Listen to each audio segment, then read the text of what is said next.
추석 명절 연휴가 지나가고 있습니다. 긴 연휴를 보내고 있습니다. 기독교인들은 명절을 맞이해서도 조상께 제사를 올리지 않았을 겁니다. 성경에 기록된 말씀은 이방인들이 드리는 제사는 귀신이 받는 것이다 라고 증거하고 있습니다. 누구나 다 알고 있을 것입니다. 고린도전서 10장 20절에 기록된 말씀입니다. 이방인들이 하는 제사는 귀신에게 하는 제사다. 그러니까 우리가 미풍양속으로 전통적으로 추석절에 차례를 드리고 성묘를 하는 것들은 다 귀신을 향해 하는 것입니다. 성묘를 올해는 코로나 전염병 때문에 하지 않도록 그렇게 정부가 권면하고 있습니다. 전염병이 워낙 강한 코로나에 대비한 그런 환경이기도 하지만은 사실상 성경으로 보면 성묘라든지 조상 제사는 귀신에게 하는 것입니다. 조상은 무덤 속에 계시지 않습니다. 육체를 떠난 사람의 생명인 혼은 믿지 않은 사람들은 음부에 가서 대기하고 있고 믿었던 사람들은 낙원에서 쉬게 됩니다. 그것이 성경의 기록입니다. 예수님은 공생의 기간 동안에 어떤 질병보다도 귀신 들린 자들을 많이 고쳐주셨습니다. 마태복음 12장 22절에도 귀신이 들려서 눈 멀고 말 못하는 사람을 고쳐주시는 장면이 나옵니다.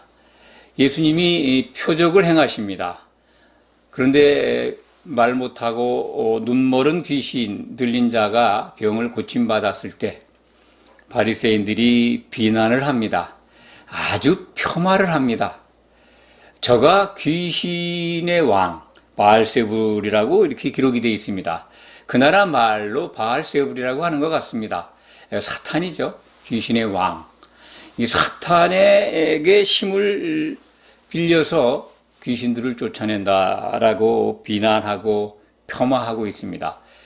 그래서 예수님이 그들을 향해서 어떻게 스스로 분쟁하는 나라가 서겠느냐. 사탄을 힘입어서 내가 귀신을 쫓아내면 그 나라가 어떻게 서겠느냐. 귀신들은 그러니까 사탄의 하수인들이죠. 타락한 천사입니다. 사탄 마귀가 타락할 때 그를 따랐던 천사들 가운데 마귀를 따랐던 타락한 천사들입니다. 그들이 귀신이 돼서 마귀의 뜻에 따라서 마귀를 돕는 일을 수행하고 있는 겁니다.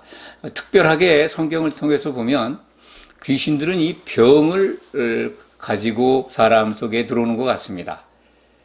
사람 속에 귀신이 집을 짓고 있다는 말씀입니다. 오늘 말씀에도 그 내용이 포함되어 있습니다.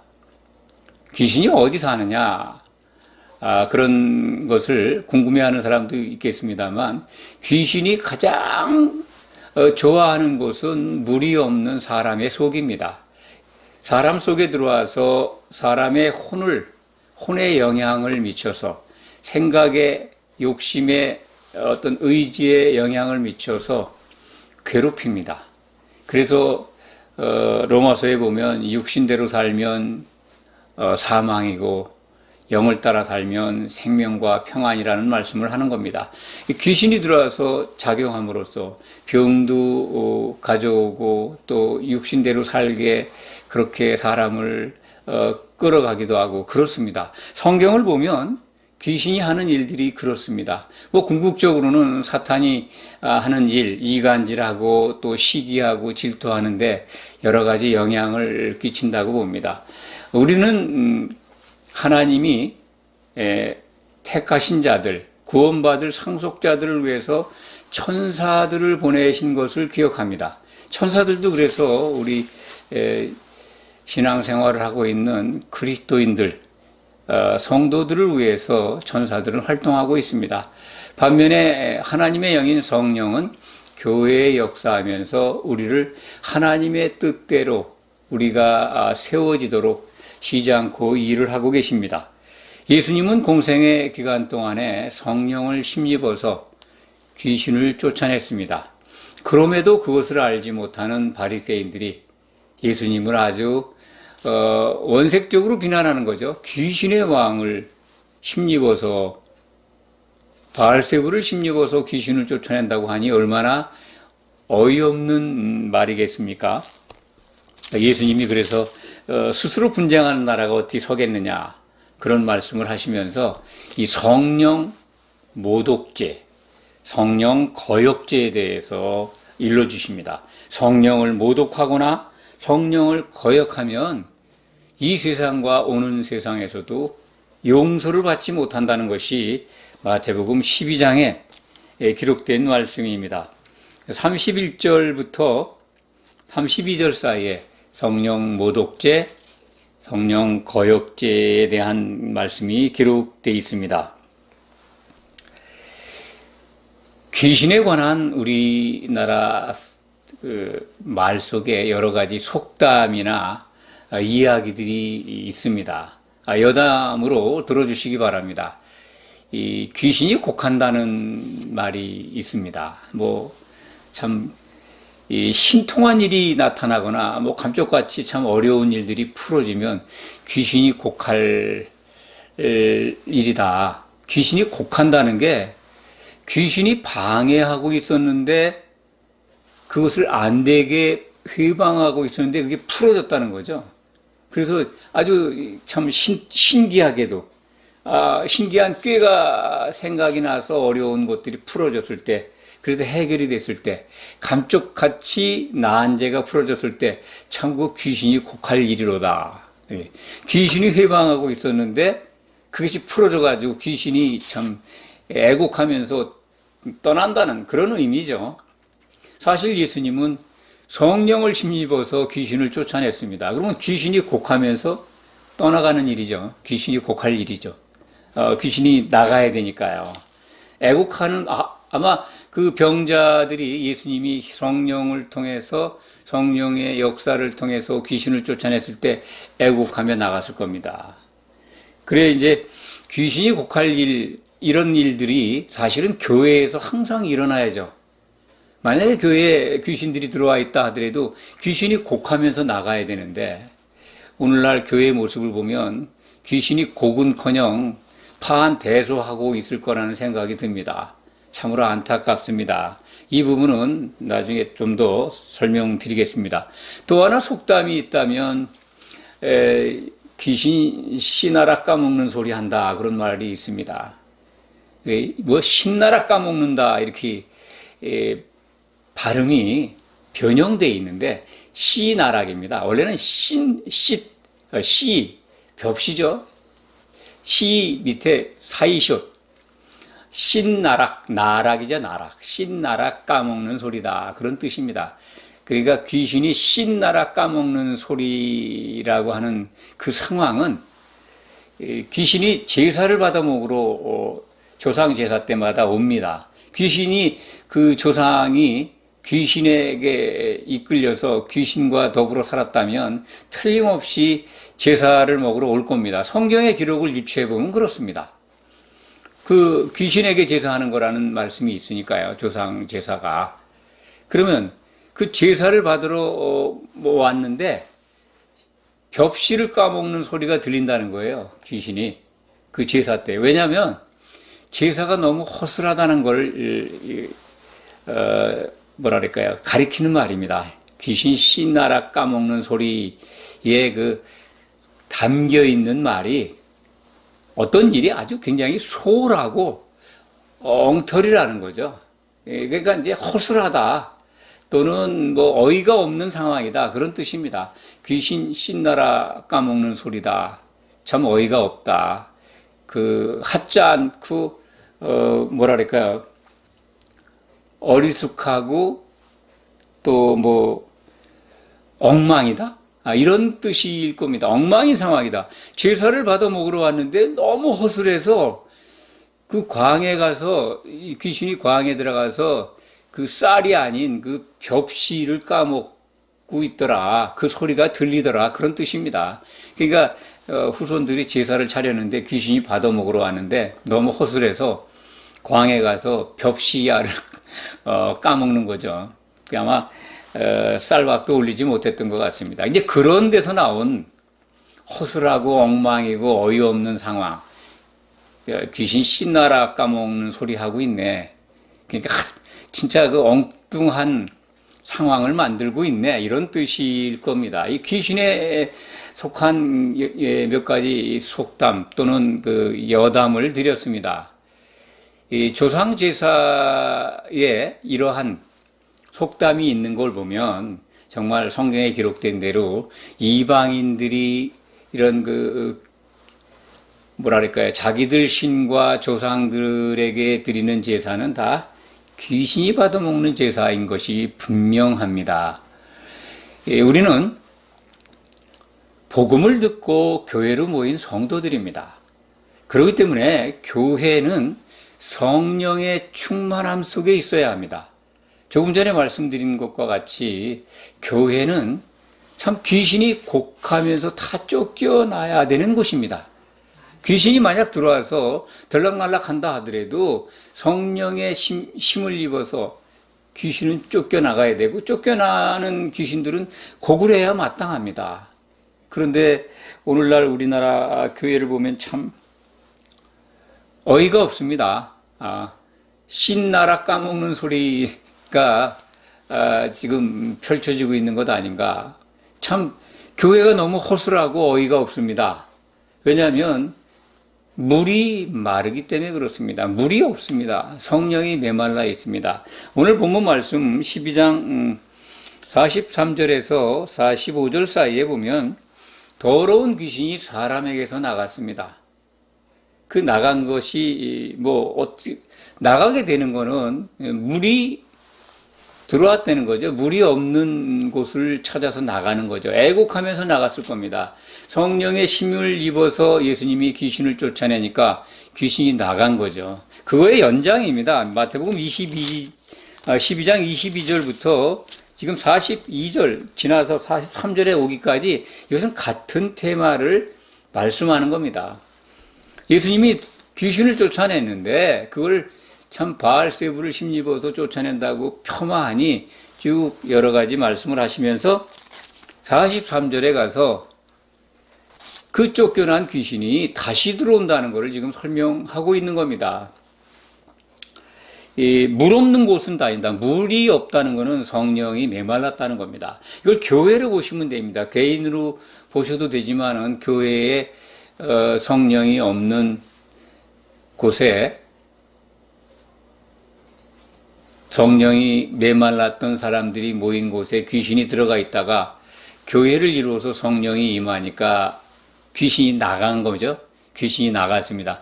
개인으로 보셔도 됩니다. 각 개인에게 참 이 귀신의 영향에 있다가 복음을 듣고 성령의 충만함을 받았기 때문에 귀신이 나갔습니다. 그 나간 귀신이 물 없는 곳을 참 찾아다닙니다. 다른 사람들을 찾아다니는 거죠. 귀신이 들어가기에 좋은 자기 처소를 만들려고 다니는데 그 사람 속입니다. 그런데 찾지를 못하고 힘들어하죠. 그러니까 다시 자기가 있던 곳을 그리워해서 거길 가봅니다. 그런데 깨끗이 청소되고 비어있는데 물이 없어요. 성령이 떠났습니다. 안 계십니다. 그러니까 다시 들어가는데 자기만 들어가는 게 아니라 더 악한 귀신 7을 데리고 들어갑니다. 악하다고 하는 거는 다른 종류의 귀신들이라고 해야 될 것 같습니다. 그러니까 더 나쁜 예를 들어서 부스럼만 가져오는 귀신이 있었는데 벙어리 되고 눈멀게까지 하는 귀신들까지, 그러니까 아주 더 나쁜 상황을 가져오는 귀신 동무들을 데리고 들어가서 둥지를 틀게 된다. 그래서 이 악한 세대가 이렇게 될 것이다 라고 예수님은 예언과 경고를 하십니다. 이 말씀이 이루어지죠. 지금도 악한 세대 속에 있습니다. 요한계시록 18장 1절 2절에 보면 참 마지막이죠. 이 타락한 교회가 심판받기 전에 후 3년 반 때인 것 같습니다. 전 3년 반, 후 3년 반, 7년 환란 때에 나타날 교회의 모습은 큰성 바벨론이라고 하죠. 대음료교회. 그 안에 그 귀신들의 처소가 있어요. 그러니까 교회 그 자체가 귀신들의 집이 되어 있습니다. 더러운 영이 모이는 곳, 가증한 새가 모이는 곳이라고 기록되어 있습니다. 뭐 똑같은 말이죠. 더러운 영이 귀신이고 성경에서 가증한 새는 더러운 영들이고 귀신입니다. 그들이 둥지를 틀고 있습니다. 그 교회의 모습입니다. 그러니까 마태복음 12장 45절에 기록되어 있는 이 악한 세대가 더 나쁜 귀신들로 가득 찰 것이다. 일곱 귀신이라는 것은 완전 수의 개념입니다. 참 온갖 귀신들이 다 모여서 둥지를 튼다는 뜻이죠. 예수님의 몸으로 세워진 성령이 충만해야 될 교회가 그렇게 된다는 겁니다. 그런데 이 말씀이 공생의 기간 동안에 하신 말씀인데 우리에게 주신 마지막 예언서, 그 마지막 음녀교회를 심판하기 직전의 교회의 모습을 설명한 요한계시록 18장은 그것이 이루어진 것을 보여주고 있습니다. 그런데도 하나님의 은혜는 참으로 지극하십니다. 정말 우리가 상상할 수 없을 정도로 크십니다. 계시록 18장 4절에는 그럼에도 내 백성아 거기서 나오라고, 회개하고 돌이켜서 그 음녀교회에서 나오라고 복음을 선포하십니다. 그때 돌이켜서 나오면 정말 구원을 받습니다. 그것이 복음입니다. 그런데 얼마나 돌이킬까요? 역사적으로 보면 바벨론에 끌려간 이스라엘 백성들에게 예루살렘으로 돌아가라는 그 바벨론 왕의 명령이 있었습니다. 고레스 칙령이죠. 그 명령을 받고도 돌아간 사람들은 극히 적습니다. 많이 돌아가지 않습니다. 그냥 바벨론 땅에 정착해서 거기서 삽니다. 그것을 볼 때 대부분 사람들이 예루살렘으로 돌아가질 않습니다. 가서 성전을 짓고 성을 개축하고 그러면서 하나님의 백성이 되라고 하는 명령을 따르질 않습니다.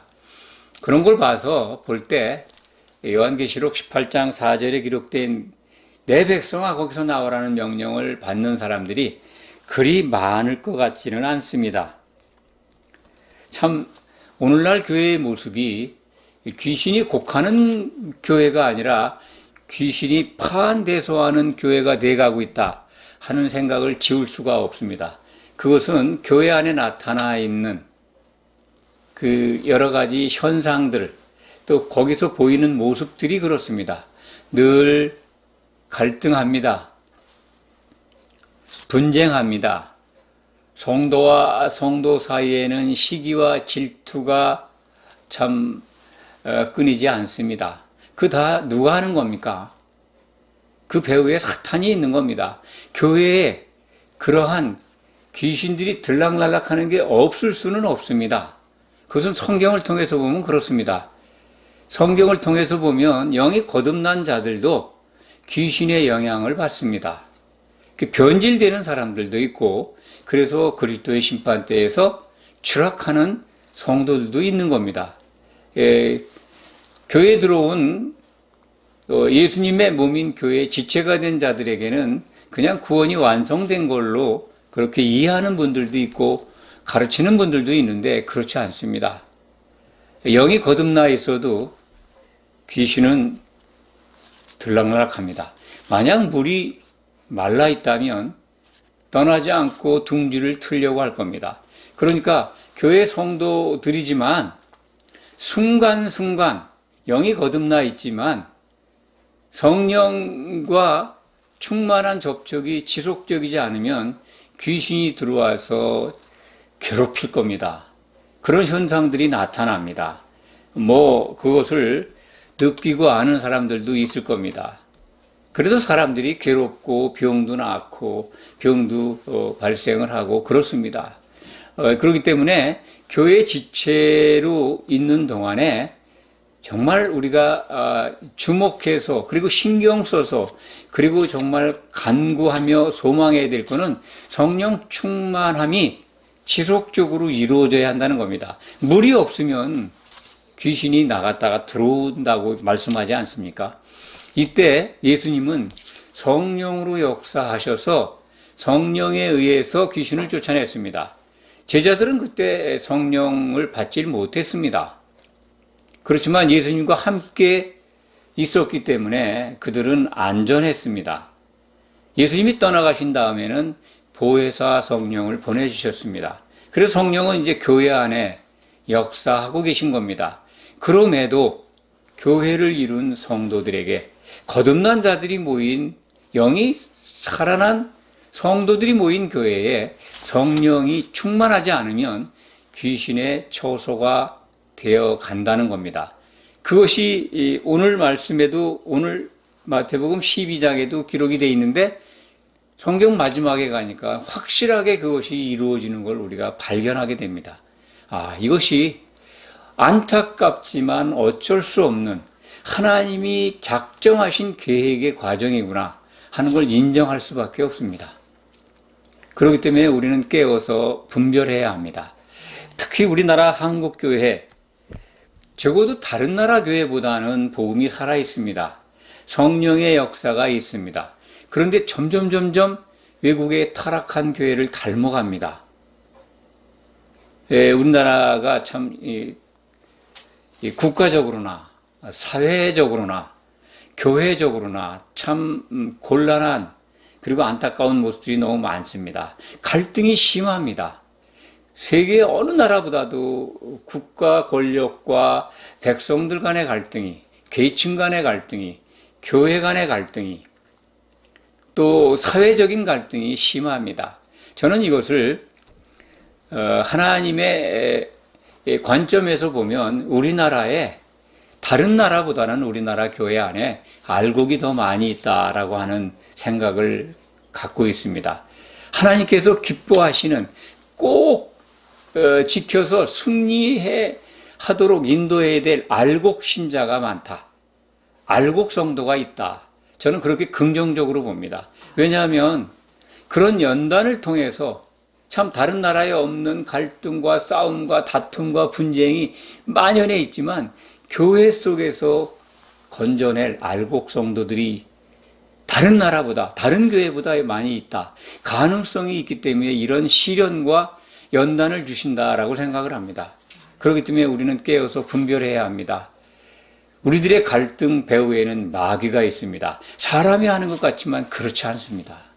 우리 국가적 환경, 또 사회적 환경, 또 문화적 여러 가지 이 환경 속에 나타나는 이 갈등들, 경제적 여건 속에 나타나는 이 다툼들, 이 모든 배경은요, 그리스도인이라면 그 배후는 사탄 마귀라고 분명하게 깨닫고 있어야 합니다. 그렇다면 우리에게 지금 나타나 있는 환경은 무엇을 요구하는가? 무엇을 깨닫기를 원하시는가? 교회는 점점 그렇게 추락해 갈 겁니다. 회복이 아니라 더 나빠질 겁니다. 왜냐하면 악한 세대가 처음에는 귀신 하나가 들락날락거리는데 7 귀신이 들어와가지고 형편을 아주 엉망으로 만들지 않습니까? 눈 멀고 귀 먼 거 그거 정도가 아니에요. 완전히 귀신의 밥이 돼서 귀신 역할을 하죠. 군대 귀신 들린 병자를 고치신 기록이 마태복음 8장, 마가복음 5장, 누가복음 8장에 기록이 되어 있습니다. 거사라 땅 이라고 이제 누가복음에 기록이 되어 있는데 가다라 지방이죠. 마태복음은 가다라 지방이라고 기록이 되어 있습니다. 거기 가서 군대 귀신, 즉 군단 군단 수요에 귀신이 들린 그 사람이죠. 뭐 군단 그러면 이태리 당시에 로마 군단은 6천 명 정도 된다고 하니까 얼마나 많은 귀신이 그 사람에게 들어가 있었는가. 그렇게 나빠진다는 겁니다, 교회가. 근데 그것을 다 성령을 힘입어서 다 쫓아내시잖아요. 성령이 충만한 교회는 못 들어옵니다. 얼씬도 못해요. 그래서 귀신은 정말 애국하면서 나가야 되는 게 성령 충만한 교회입니다. 그런데 지금 우리가 받고 있는 말씀은 점점 악해져 가지고 귀신의 초소가 되어야 된다고 하니 참 너무나 뭐랄까요, 황당하죠. 하나님이 주신 말씀인데 믿어야 되지 않습니까? 그런데 그것이 우리에게 주신, 하나님이 미리 보여주신 예언의 말씀인 것을 생각한다면 받아들일 수밖에 없습니다. 아, 그렇게 돼가는 것이구나. 그러니까 우리가 새 예루살렘에 아들로 들어가는 게, 아들이 되는 게, 상속자가 되는 게 얼마나 확률이 낮은 것인가 하는 것을 알 수가 있습니다. 이러한 말씀들을 통해서 우리를 깨우쳐 주시고, 그래서 잘 준비하도록, 그래서 알곡 성도들을 구원하시기 위한 하나님의 계획이고 그 어떤 미션의 과정이다, 이렇게 이해하면 참으로 좋을 듯 싶습니다. 그래서 위로를 받아야죠. 하나님이 그렇게 계획하신 것인데 그것을 아는 우리들은 정말 추락하지 않고 실수하지 않고 그 끝까지 승리하는 자가 되어서 새 예루살렘 성의 기둥이 되어야 되겠다, 하나님의 상속자가 되어야 되겠다라고 하는 다짐을 갖게 되는 것입니다. 그래야 합니다. 그것을 소망으로 삼을 때 우리는 이길 수가 있습니다. 오늘 말씀을 정리합니다. 귀신이 곡하면서 나가는 교회가 되어야 합니다. 그런데 귀신이 파한대소하면서 들어온다면 교회가 아닙니다. 추석 명절 연휴가 끝나가는 시점에서 귀신에 대한 말씀을 드렸는데 성경에 너무나 많이 기록되어 있습니다. 어떤 분들은 뭐 귀신이 뭐 어디냐고 그렇게 가르치는 분들도 있는데 안 그렇습니다. 예수님 당시에 귀신이 다 쫓겨나고 다 없어진 게 아닙니다. 성경 끝까지 기록되어 있잖아요. 귀신의 처소가 되는 교회를 보여주고 있지 않습니까? 우리는 이러한 신약 성경에 기록된, 특히 그 요한계시록에 기록된 예언의 말씀을 주목하면서 잘 준비해야 합니다. 꼭 이기는 자가 되시기를 간절히 축원합니다. 기도하겠습니다.